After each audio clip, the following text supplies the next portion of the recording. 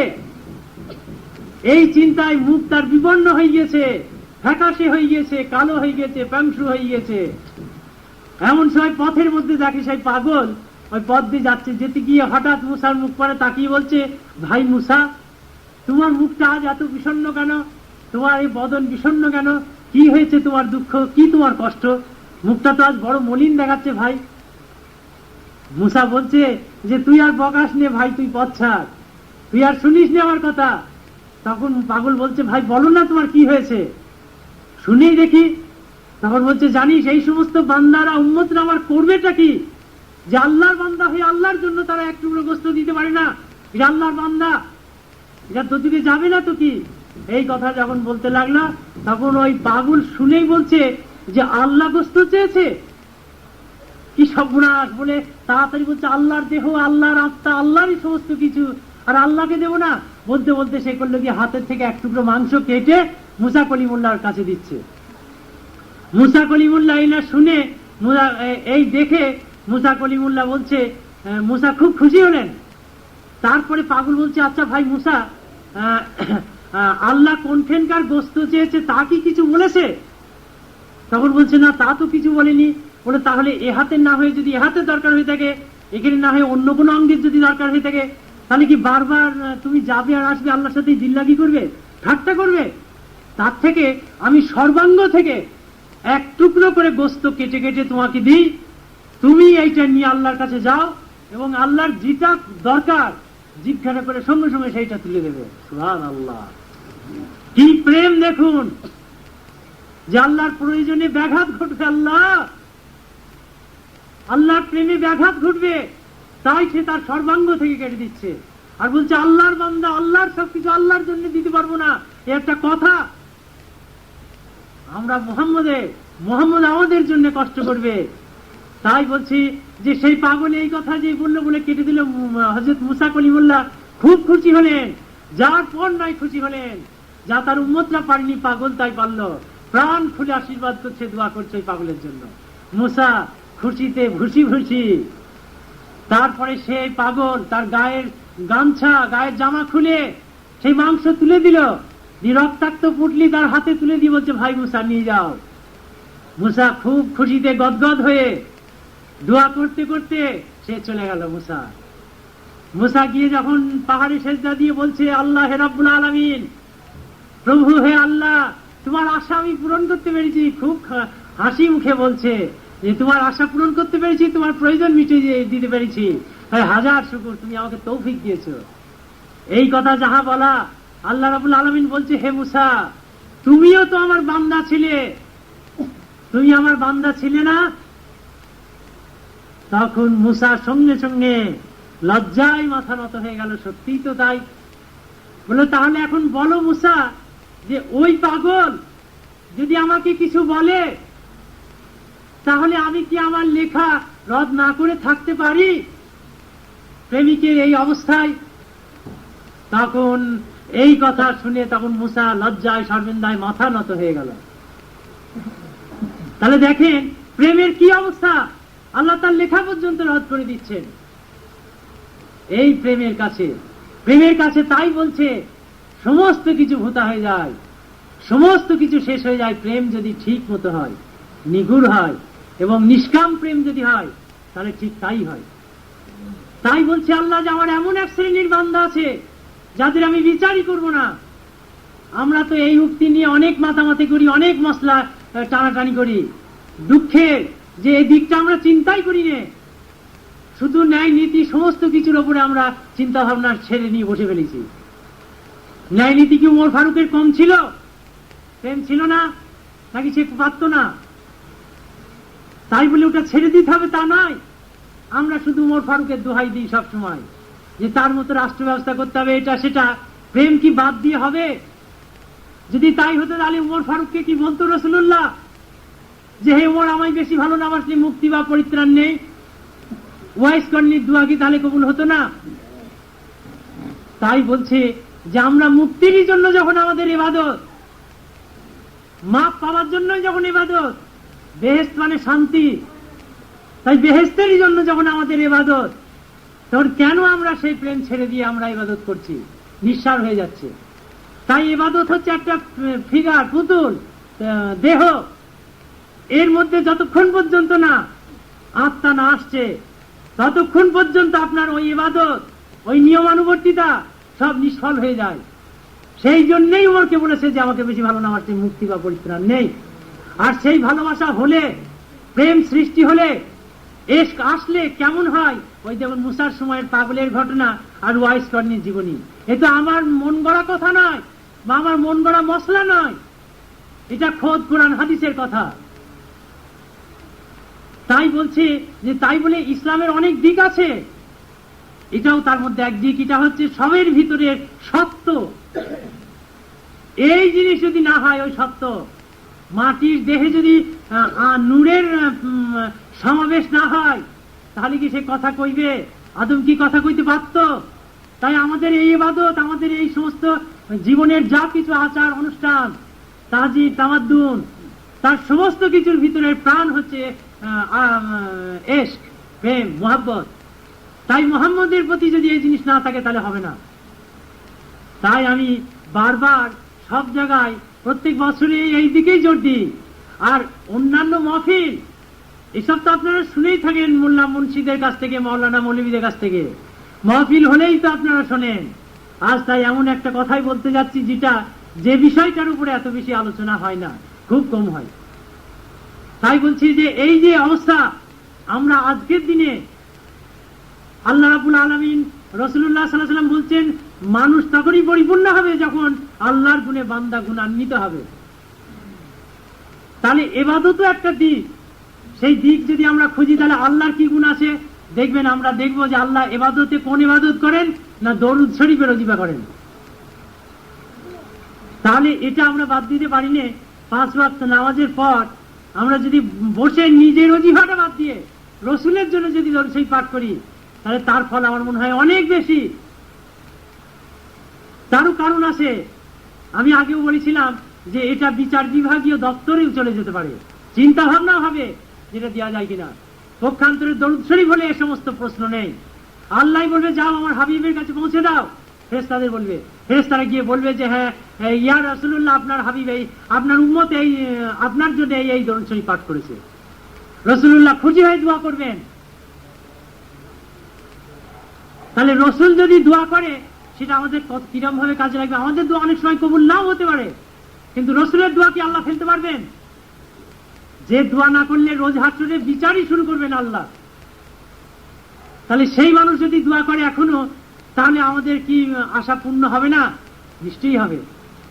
তাহলে আমরা পড়লে কি হবে, আর রসুল এর জন্য দরুদ শরীফ পড়ে তার দোয়া পেলে কি রকম হবে অবস্থা?